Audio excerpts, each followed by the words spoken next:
이 북극 남극 이 종단 이 네. 횡단이 굉장히 이제 인상 깊은데 이게 무동력으로 했다. 그러니까 비행기 안 탔다는 얘기 같은데요. 비행기 차나 이런 거 안 탔다는 이게 가능한가요?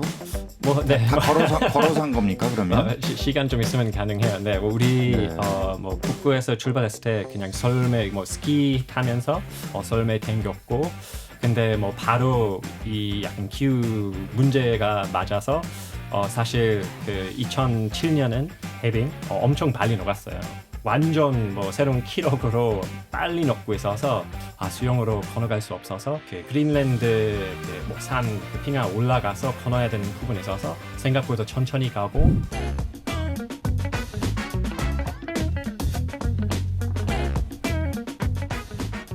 영남 지역 산불을 계기로 기후재앙이 바로 여기 우리의 이름을 체감하고 있는 요즘입니다. 지구의 경고음을 세계 곳곳에서 직접 마주한 분들과 이야기 나눠보려고 하는데요. 오늘은 책 나는 매일 재앙을 마주한다의 저자 두 분을 모셨습니다. 탐험가이자 지구공학 연구자인 제임스 후퍼 박사 그리고 강민아 전 PD 바로 만나보겠습니다. 안녕하세요. 안녕하세요. 예, 아마 제임스 후퍼 이 성함 들으면 낯익은 분들도 계실 것 같은데 전에 비정상회담에도 나오셨죠? 네. 예, 근데 본업은 탐험가시라고 그렇게 돼 있는데 자기 소개 좀 해주시죠. 네, 뭐 아직까지 뭐 탐험가라고 하는 게 좀 어려울 것 같고, 저는 원래 영국에서 왔고 지금 그 국제 컨설팅 뭐 엔지니어링 컨설팅 기업에서 그 탈탄소와 그 기후 위기 쪽에서 컨설팅하고 있습니다. 네, 한국에는 어떻게 오게 되셨어요? 저는 2010년에 처음 왔을 때 그 경희대학교에서 그 지리학과에서 학사 그냥 4년 동안 했고. 학부부터요? 네, 맞아요. 그러니까 한국에 오게 된 계기는 한국에 대한 관심? 네, 뭐 영국 사람인데 해외에서 공부하고 싶었고, 영국에서 약간 많이 다르고 먼 나라에 가고 싶어서, 한국 친구 한 명 있어서, 그거 한국도 재밌을 것 같아. 그래서 네. 한국 오게 됐어요. 그 이후로 15년째 한국에 이제 살고 계시는군요. 쭉 뭐 한국에 있지 않고 그동안 5년 동안 뭐 호주 가서 박사과정하고 그다음 다시 한국 들어왔어요. 그래요. 지구 어디 탐험해 보셨습니까? 지역이나 나라를 말씀하신다면. 뭐 다 말하면 우리 뭐 다음 1시간 동안 여기 있을 수 그래요. 있는데. 많이 다녀오셨구나. 네, 저 뭐 아마 제일 많이 알린 것은 뭐 에베레스트 등반했고. 제일 꼭대기까지? 네, 맞아요. 오. 그리고 북극에서 남극까지 무동력으로 한 탐험이 있어요. 예, 그리고 오늘 또 함께하신 강민아 PD님, 전 PD라고 소개해 드렸는데요. 지금은 어떤 일을 하고 계시나요? 지금 방송국은 아니지만 또 콘텐츠 만드는 곳에서 또 제 능력을 열심히 발휘하고 있습니다. 그래요. 네, 알겠습니다. 그때 제가 신박한 벙커 했을 때 출연자로 한번 교수님 모셨어요. 두 분을 같이 모셨었는데 네. 또 이렇게 뵈니까 좀 새롭네요. 네, 아유 반갑습니다. 두 분은 어떻게 알게? 그때 그 신박한 벙커가 계기였나요? 아니요, 그 전부터 조금 인연이 있었고요. 그때 이제 제임스가 비정상회담 나오고 나서 이제 주변에 방송국 이제 관계자분들이랑 자리하는 곳에서 저도 이제 같이 어울리다가 좀 소개를 받았고, 그러면서 제임스가 폴토폴 탐험이라고 이제 자북극에서 자남극까지 가는 탐험을 했는데 그걸 다큐멘터리로 한번 만들어 보고 싶다라는 제안을 해서 그때 이제 같이 친구였지만 같이 좀 프로젝트를 진행을 해서 제가 감독을 맡고 프로듀싱을 맡고. 그럼 다큐라 하면 직접 그 북극에서 남극까지 탐험하는 과정에 참여를 하신 건가요? 탐험은 이미 이제 종료가 된 상태였고요. 탐험한 어떤 내용을 토대로 이제 우간다에 좀 기부해서 학교를 만들었는데 이제 그쪽 학교에 찾아가고 또 영국에서 같이 탐험했던 친구들을 인터뷰하고 그런 촬영을 같이 진행했습니다. 그래요. 네. 이번 또 책이 이렇게 이제 화제의 책이 나왔는데 같이 이제 글 작업 그 계기로 더 하게 되신 거겠네요. 네, 그때부터 쭉 같이 이런 뭐 프로젝트를 같이 하고 있었습니다. 네. 이 제목이 사실은 좀 요새 기후 쪽은 뭐 사실은 섬뜩해도 꼭 섬뜩하지 않은 게 실제 현장에서 벌어지고 있는 일이기 때문에 제목 누가 지었습니까? 제목은 이제 저희 그 출판사분들의 의견과 이제 저희의 의견을 좀 같이 해가지고 지었습니다. 전 놀라지는 않는 게 재작년에 미국에서 나온 책이 Heat will kill you first 이런 책도 나왔어요. 더위가 너를 먼저 죽일 거다. 뭐 그렇기 때문에 이렇게 놀라지는 않는데 하여튼 어쨌든 그만큼 또 현장을 탐험해 보시니까 이 전 지구의 지금 기후 상황이 재난에 가깝다 이렇게 지금 보신 거죠, 그죠? 네, 맞아요. 네, 뭐 이 기후에 대한 관심은 언제 시작되신 건가요? 그러니까 탐험하다가 나는 원래 탐험이 좋다. 에베레스트까지 간 분이니까 하다가 보니까 이 기후의 재앙 현장이 눈에 들어왔다. 아니면 기후에 관심이 있어서 내가 한번 북극에서 남극까지 한번 가봐야겠다. 어느 쪽이 먼저였습니까? 뭐 제가 보기에는 사실 계속 뭐 자연 나가 있으면 기후 관심 가질 수밖에 없는 것 같아요. 그래서 약간 먼저 뭐 기후 관심 가졌다는 것보다 또 먼저 탐험 뭐 이런 거 관심 가졌던 것보다 그냥 동시에 뭐 탐험이나 뭐 도전 모험 하면서 뭐 밖에 있는 시간 많이 보내고 계속 밖에 있으면 이상하다. 뭐 작년보다 계절이 살짝 바뀌었다. 뭐 산 가면 산사태 왔는데 여기 원래 산사태 뭐 자주 나는 지역 아닌데 뭐 왜 그럴까? 무슨 뒤에 뭐 무슨 과정이 있는지. 그래서 약간 동시에 둘 다 약간 관심이 계속 커진 것 같아요. 그래요. 그 에베레스트 등정까지 했다는 게 굉장히 인상 깊은데요. 혹시 그 지역을 가면서도 이게 빙하가 좀 소실되고 없어지고 있구나 이런 것도 좀 느끼셨습니까? 그 네, 당시에? 물론 뭐 알프스 산맥이랑 비교하면 히말라야 조금 뭐 그래도, 천천히 그렇죠. 녹는 편인데 뭐 높으니까 그래도 뭐 히말라야에서 확실히 뭐 빙하 많이 녹고 있고 뭐 아직까지 거기 히말라야 산맥 밑에 사는 사람은 뭐 많이 뭐 물 부족으로 많이 안 느꼈을 텐데 그래도 뭐 이런 뭐 산사태는 조금 더 자주 오고 뭐 이 큰 빙하가 뭐 조금 녹고 그러면 약간 그렇죠. 많은 얼음 떨어질 수 있고 네, 위험할 수도 있고요. 네, 맞아요. 그래서 뭐 그런 위험이 있는데 뭐 사실 앞에 미래 위험 훨씬 더 크잖아요. 그 네. 생수 없어질 때. 그렇죠. 이 북극 남극 이 종단 이 네. 횡단이 굉장히 이제 인상 깊은데 이게 무동력으로 했다. 그러니까 비행기 안 탔다는 얘기 같은데요. 비행기 차나 이런 거 안 탔다는 얘기 이게 가능한가요? 뭐 네. 다 걸어서 한 겁니까 그러면? 시간 좀 있으면 가능해요. 네, 뭐 우리 네. 뭐 북극에서 출발했을 때 그냥 설매 뭐 스키 타면서 설매 댕겼고, 근데 뭐 바로 이 약간 기후 문제가 맞아서 사실 그 2007년은 그 천 몇 년보다는 그 해는 그 바다 얼음 거기 뭐 해빙 엄청 빨리 녹았어요. 그래서 사실 뭐 이 해빙은 뭐 바람 때문에도 움직이고 뭐 해류 때문에 움직이는데 뭐 부딪히기도 하고 깨지기도 하고 그래서 어느 정도는 뭐 우리 깨진 부분에 뭐 수용해야 될 수도 있다 예상하고 있었는데 그 해는 뭐 완전 뭐 새로운 기록으로 빨리 녹고 있어서 완전 지날 수 없는 부분에 있었어요. 뭐 1km 뭐 넓은 뭐 이렇게 뭐 깨진 부분이 있어서 뭐 이미 빨리 녹고 있어서 수영으로 건너갈 수 없어서 대신 그 해빙 말고 거기 그 그린랜드 그 뭐 산 그 빙하 올라가서 건너야 되는 부분에 있어서 생각보다 천천히 가고 그래서 그 다음에는 그 원주민 그 사냥하는 분이랑 같이 개썰매로 움직여서 좀 더 빨리 가고 그러니까 녹는 바람에 이제 물로 건너는 게 너무 위험하니까 이제 따로 더 멀리 돌아서 가고 막 이랬던 말씀 같아요. 맞아요. 그래서 그러다가 그 다음 이제 요트 바람으로 가는 요트 타서 뉴욕까지 가고 뉴욕에서 파나마까지 자전거 타고 그 다음 파나마에서 에콰도르까지 또 바람으로 가는 요트 타고 또 자전거 타고 마지막에 다시 요트 바람으로 가는 요트 탔어요. 한국은 중간에 기점은 없었죠? 그러니까. 없었어요. 그때는 약간 뭐 주로 북미, 중미, 남미 이렇게 네, 해서 네. 남극까지 간 네, 거군요. 맞아요. 이게 언제 하신 겁니까? 그것은 이제 좀 나이 많아졌는데 2007년, 2008년.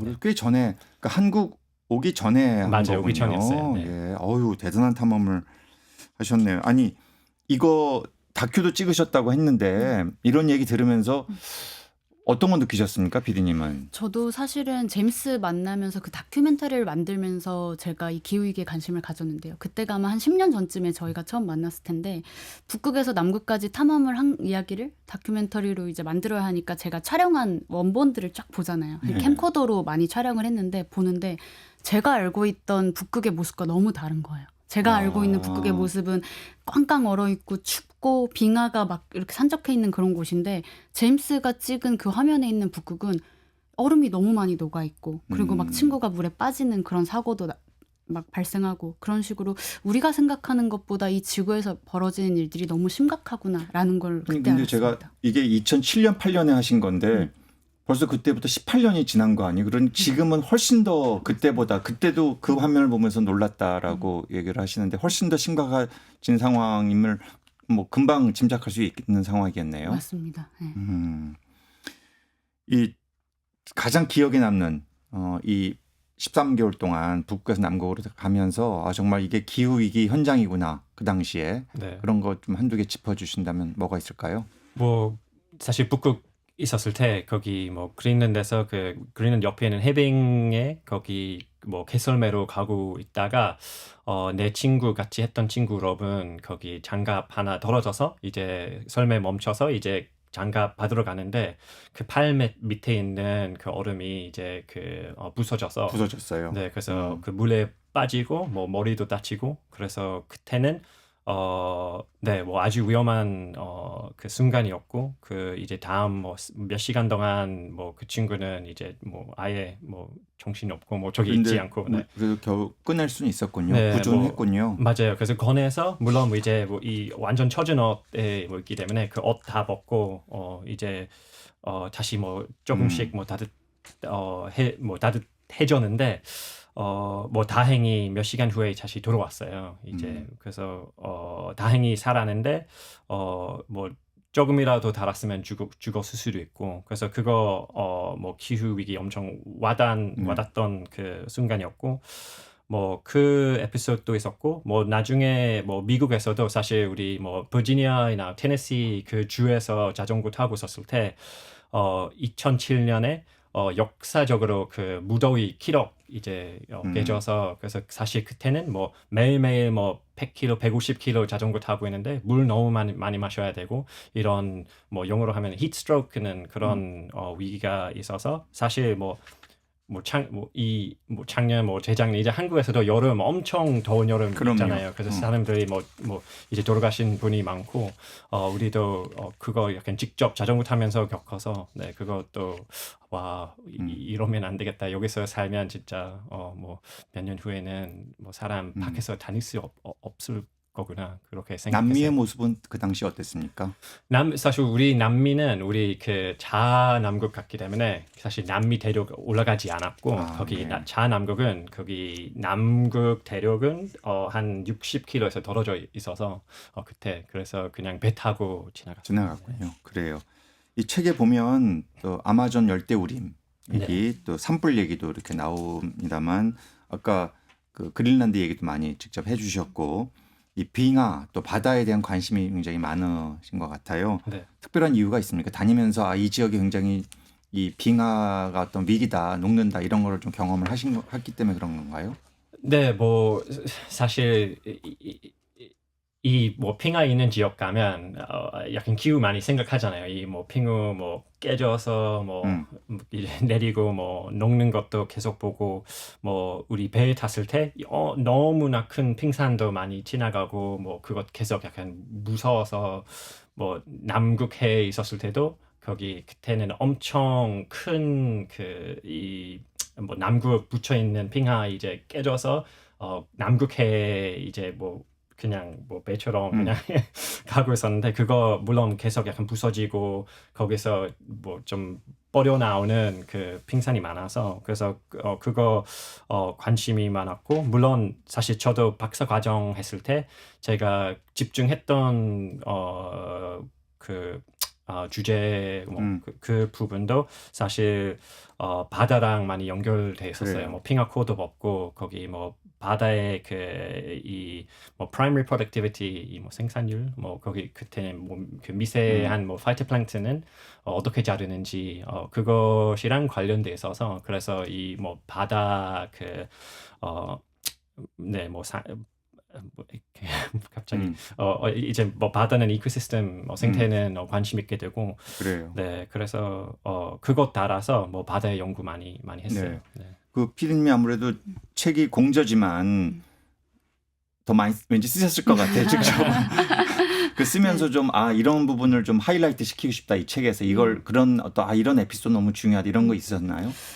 사실 저희가 책을 쓰면서 가장 조금 집중했던 부분은 이 기후위기라는 것이 최근 몇 년의 이슈가 되었지만 그동안 계속 이어지고 있었다는 내용을 계속 그래요. 독자들한테 전달을 하고 싶었어요. 그래서 아까 교수님께서도 딱 잘 짚어주신 것처럼 제임스가 탐험했을 때 2007년, 2008년 그때도 이미 빙하는 계속 녹고 있었지만 사실 우리한테 이슈화가 되지 않았던 거잖아요. 맞아요. 네, 계속 기후위기는 있어 왔지만 사람들이 관심이 없다가 그게 점차적으로 우리가 사활에 느낄 수 있는 이제 재난으로 다가오니까 관심이 높아진 거거든요. 해수면 상승 이런 것도 맞습니다. 나오고. 뭐 산불도 많아지고 맞아요. 그래서 그런 부분에 있어서 이 일들은 계속 있어 왔고 인류가 어떤 여러 가지 활동으로 인해서 기후 위기는 계속 있었기 때문에 우리가 이 일들이 조금 더 관심을 가지고 우리가 적극적으로 행동하지 않으면 이제 이거를 우리가 좀 해결하기는 힘든 상황에 이르렀다라는 거를 메시지를 꼭 전달하고 싶어서 그래요. 그 부분에 좀 집중했습니다. 그러니까 네. 책을 쓰시면서 이게 과거의 탐험의 일이 아니라 이 현재 진행형이 더 악화되고 있다 이런 네. 걸 느끼셨을 것 같아요. 그죠? 네, 맞습니다. 사실은 그 연장선상에서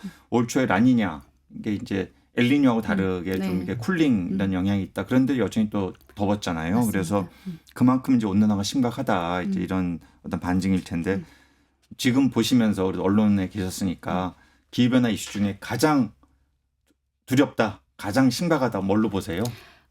정말 많은 것들이 있어서 그렇죠. 하나 꼽기가 좀 힘든데 저는 우리나라를 기준으로 봤을 때는 결국에는 폭염인 것 같습니다. 그래요? 왜냐하면 결국에 우리나라가 여름엔 장마도 있으면서 또 온도가 높아가잖아요. 그러면 요즘 최근에 이제 기후 학계에서 가장 많이 쓰는 개념 중에 하나가 습고 온도라는 개념이 있잖아요. 그러니까 습기가 높은 데다가 온도가 올라가 버리면 정말 사람이 견디기 힘든 취약한 맞아요. 상태가 되는데 사실 그 부분이 우리나라뿐만 아니고 이쪽 아시아 지역에서 가장 여름에 가장 걱정되는 재난 중에 하나 열사병 문제도 있고 폭염으로 인한 어떤 인류의 위기가 가장 직접적으로 빠르게 느낄 수 있는 부분이 그 부분이 그러니까 결국 네. 어떤 신체적인 맞습니다. 이제 피해가 훨씬 더 대규모로 다가올 수 있다. 네. 이제 그런 걸 우려하시는 거군요. 네.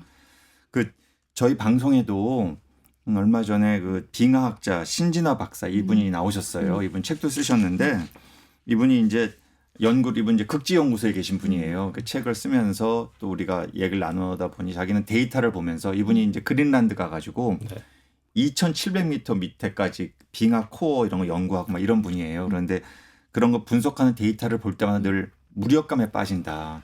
이렇게 심각해지고 있구나. 과거 온도에 비해서 지금 이렇게 온도가 올라갔구나. 이런 것들을 데이터를 보면서 1차 데이터를 보면서 느낀다든지 이런 얘기가 있는데 두 분은 어떤 느낌 드십니까? 이분은 무력감을 얘기했거든요. 이게 내가 이제 헬플레스하다. 어떠세요? 저는 뭐 사실 좀 관련된 거 있는데 뭐 박사과정 했을 때 그 사우스 조지아라는 그 남극에 있는 섬에 가서 거기서 빙하코 법하는데 사실 그때는 법은 코는 15m밖에 안 됐어요. 왜냐면 약간 처음으로 코 법고 이거 약간 데이터 잘 되겠으면 그럼 다시 가서 이제 깊은 코 법으려고 했는데 우리 15m 코 법하는데 한 첫 1m 정도는 다 뭐 예상대로는 데이터 잘 되어 있고 한 1m 부분에 그 뒤에는 갑자기 데이터 이 우리 보는 뭐 이 산소율 뭐 그거 수소율 뭐 이런 거 사실 그 아이소토프라고 하는데 다 없어요. 그리고 없다는 게 무슨 의미죠? 저기 약간 이 뭐라지 이게 솔루블 화학 이 케미컬들 다 이제 없어진 건데 그 이유는 1년 전에는 그때는 뭐 알고 보니까 이거 원인 뭘까 왜 그랬을까 좀 뭐 알고 보니까 그때는 그 사우스 조지아에서 1년 전에 며칠 동안 10도 이상 온도 있었어요. 그래서 그때 남극 지역인데 맞아요. 그 위에는 눈이 다 녹아서 이제 그 물 거기 밑으로 흘려 내렸어요. 그래서 이거 약간 population 뭐 이거 침투가 됐군요. 맞아요. 물이. 그래서 저기 있는 데이터 다 이제 없어진 거예요. 소실이 돼버렸고 맞아요. 데이터가. 그래서 저기 그 코어는 이제 사실 뭐 1000m 이상 올라가서 버분 코이고 남극인데 이 그 더운 뭐 온도리 사실 거기 폭염이라고 생각했었는데 그 폭염 때문에 이제 그 코도 이제 분석할 수 없어요. 아, 자료가 소실될 정도로 지금 빠르게 맞아요. 그래서 약간 더워지고 사실 있다라는 증거군요. 그 자체가. 코어에 있는 데이터 보고 이 데이터만 보면 계속 뭐 악화되고 있다. 근데 또 심한 이제 볼 수는 없다. 데이터 이제 다 사라졌다. 역시 또 연구자로서 어떤 당황스러움과 무력감 이런 걸 느끼셨을 것 같아요. 네. 그렇죠? PD님은 어떠세요? 어떤 단어로 얘기한다면 어떻습니까? 저는 무력감보다는 조금 더 희망적으로 적응에 대한 이야기를 좀 그래요. 하고 싶습니다. 네. 네. 그래서 달라진 기후에 대해서 우리가 어떻게 하면 힘을 뭉쳐서 조금 더 안전하게 살아갈 수 있을지에 대해서 조금 더 다 같이 힘을 합쳐야 되는 때가 아닌가 싶습니다. 네. 적응 잘 될 것 같으세요? 아까 폭염이 제일 우려된다라고 결국 이제 어떤 뭐 인명 손실이라든지 또 어떤 신체상의 어떤 어려움이란 이런 걸 이제 걱정하시는 것 같은데 적응 잘 할까요? 저희가 힘을 합치면 할 수 있지 않을까. 누가 제일 국가가 중요합니까? 개인이 중요합니까? 뭐 기업이 중요합니까? 모든 주체가 다 중요하지만 저는 오히려 개인들이 이 기후 위기에 대해서 인지를 하고 본인들이 조금 더 여기에 대해서 좀 신경을 쓰는 부분이 조금 더 필요하지 않을까 싶어요. 그러니까 누군가가 지켜줄 수는 있지만 지금 이 기후 위기는 굉장히 국지적으로 순식간에 누구도 걷잡을 수 없는 속도로 다가오거든요. 맞아요. 폭염도 그렇고 그건 뭐 그래요. 국지성 호우도 그렇고 네.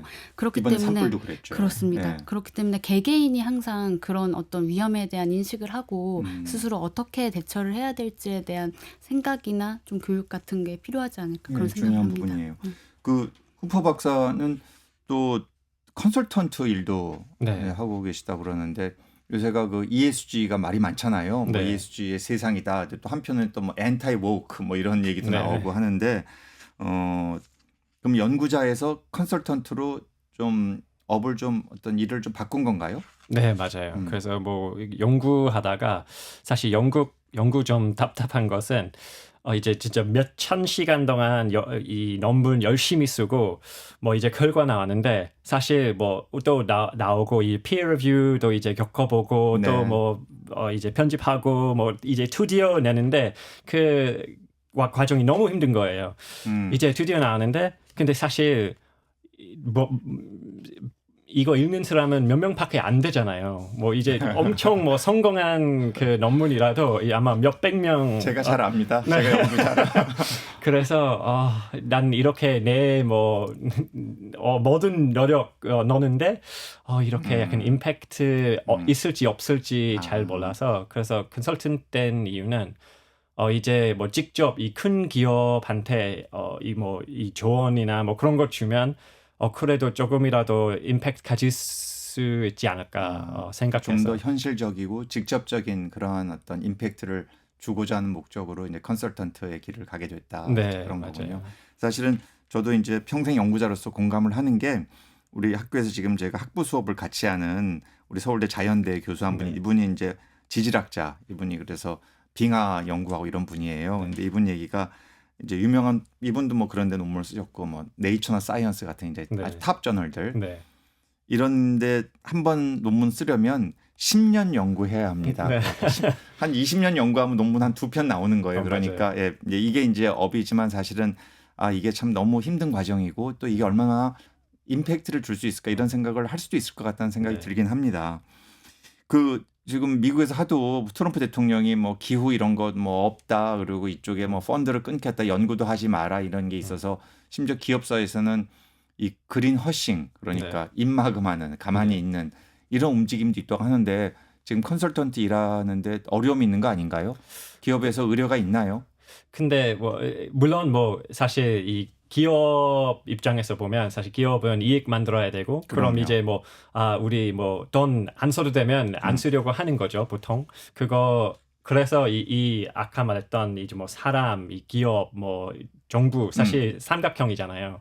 그 안에는 뭐 사람도 엄청 중요하고 사람 가치가 있으면 그럼 이 정부 안에서 이제 기업 안에서 움직일 수 있으니까 물론 나도 뭐 매일매일 기업이랑 얘기하고 뭐 이 특히 탈탄소 스트래티지 이제 뭐 만들면 뭐 이거 너무 비싸지 않을까 이거 어떻게 할 수 있을까 뭐 40년까지는 이 정도는 탈탄소 가능한가 뭐 그런 거 많이 듣고 뭐 실제적으로 어려운 문제이긴 해요. 왜냐하면 뭐 이 supply chain 없으면 뭐 그 구한 재료가 뭐 이 재료 구할 수 없으면 그럼 이제 뭐 탈탄소도 하기 어렵고 이 시스템 다 바뀌어야 다 편해야 이제 가능한데 근데 사실 이 변화도 거의 빠르게 진행하기 어려운 변화. 물론 뭐 약간 뭐 사실 우리 기후 위기도 뭐 코로나 뭐 이거 뭐 전쟁처럼 봐야 되는데 근데 그렇게 매일매일 와닿지 않으니까 그렇게 보기 어렵잖아요.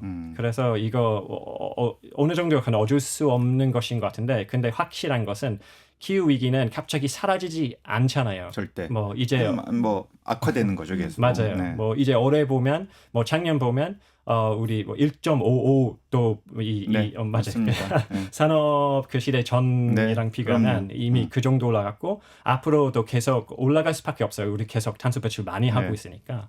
그래서 이 뭐 기업 쪽에서도 이 위기가 크면 사실 기업들은 위기 싫어하잖아요. 네. 이 위기 때문에 앞으로 어디 투자해야 될지 잘 모르고 어떻게 준비해야 될지 모르면서 그럼 이제 뭐 쉐어홀더는 뭐 이제 투자 안 하게 돼요. 이거 위기 너무 많아서 저 좀 위기 없는 뭐 저게는 투자하겠다. 그래서 어쨌든 위기 관리할 수밖에 없는데 이 기후 위기는 계속 약간 뭐 1위 위기로 올라가고 네. 있어서 뭐 장기적으로 보면 이 뭐 탈탄소 스트래티지, 이 기후 위기 적응 스트래티지 준비할 수밖에 없어요. 결국 미티게이션, 그러니까 완화, 또 네. 애더프테이션, 적응 이쪽에 대한 기업의 수요는 생길 수밖에 없다. 맞아요. 앞으로 내일은 충분히 많다. 이제 그런 얘기군요. 네, 뭐 지금은 뭐 좀 어려운 시기이긴 네. 해요. 네. 뭐 트럼프도 그럼요. 그렇고. 네. 근데 장기적으로 보면 할 수밖에 그렇죠. 없는 수요가 상황. 커질 수밖에 없는 거죠. 왜냐하면 자꾸만 위기의식을 느끼게 되고 소비자가 투자자들이 그런 생각을 하게 되니까요. 그렇겠죠. 네. 그 한 가지 좀 질문 두 분께 드릴게요. 두 분이 이제 친구시고 약간 서로 어떤 기후를 매개로 이렇게 통화해서 책도 같이 쓰셨는데 서로의 이런 모습들을 보면서 어떤 공감대랄까? 이런 부분 서로 좀 우리가 힘이 되어지고 있다. 이런 것들이 있으면 좀 한번 나눠주시죠. 동지의식을 느끼시나요? 그렇죠. 네, 어쨌든 이 주제에 대해서 항상 많이 의논하는 편이고요. 그리고 제가 그 TBS에 있을 때 네. 기후 위기만을 주제로 다루는 그 신박한 벙커라는 프로그램을 할 때 제임스가 가장 큰 힘이 됐던 부분이 있었습니다. 그러니까 사실 기후 위기라는 게 그때 제가 신박한 벙커를 거의 한 4년 전쯤이었던 것 같은데 그때만 해도 이렇게 막 메인 아젠다가 아니었거든요. 근데 그때도 저희는 뭐 가디언이나 로이터에서 나오는 기사들을 항상 맞아요. 이렇게 서로 공유하면서 지금 해외에서는 이렇게 기후 위기가 이슈인데 왜 우리나라에서는 아직까지 사람들이 관심이 없지? 이거를 내가 매일매일 하나의 주제로 프로그램을 할 수 있을까라는 약간 저 스스로도 불안감이 있었을 때 제임스랑 이야기를 나누면서 이거 한국에서도 꼭 이런 프로그램이 있었으면 좋겠고 이런 이야기들을 해서 개인들이 좀 많이 이 사실을 알았으면 좋겠어라는 응원을 좀 서로 주고받으면서 제가 많이 힘이 그래요. 됐습니다. 그러니까 출연자로서 굉장히 힘이 되는 출연자였군요. 너무 힘이 됐죠. 네. 그래요. 어쨌든 우리 또 제임스도 방송도 나오고 이렇게 굉장히 또 셀럽이잖아요. 한국에서는. 그런데 우리 강 PD하고 하면서 어떤 점이 좋았어요? 뭐 사실 뭐 PD님이니까 거의 사실 이 스토리텔링 잘 하잖아요. 사실 이 하는 일은 다른 사람한테 이 이야기는 어떻게 잘 전달할 수 있을지 그거 뭐 전문가이니까 그래서 뭐 같이 하면서 그것도 이 기후 위기에 대해 얘기하면 어떻게 전달해야 될지 뭐 중요한 포인트는 뭘지 그거 뭐 상담하면서 많이 배워갔어요. 네. 그래 오늘 두 분 이렇게 말씀 들으면서 좀 훈훈하기도 하고 또 사실은 그러니까 연구자에서 컨설턴트로 이제 갔다는 이런 것이 또 콘텐츠를 만드시고 이런 것들이 저도 생각해 보면 결국 우리가 연구하고 또 가르치고 이런 것이 궁극적으로는 좀 세상을 더 낫게 만드는 노력 아니겠습니까? 그런 면에서 굉장히 큰 의미 있는 기여를 하고 있다고 생각이 듭니다. 두 분이. 지금까지 책 나는 매일 재앙을 마주한다의 두 저자 제임스 고 박사 또 강민아 전 PD와 이야기 나눴습니다. 고맙습니다. 네, 감사합니다. 감사합니다.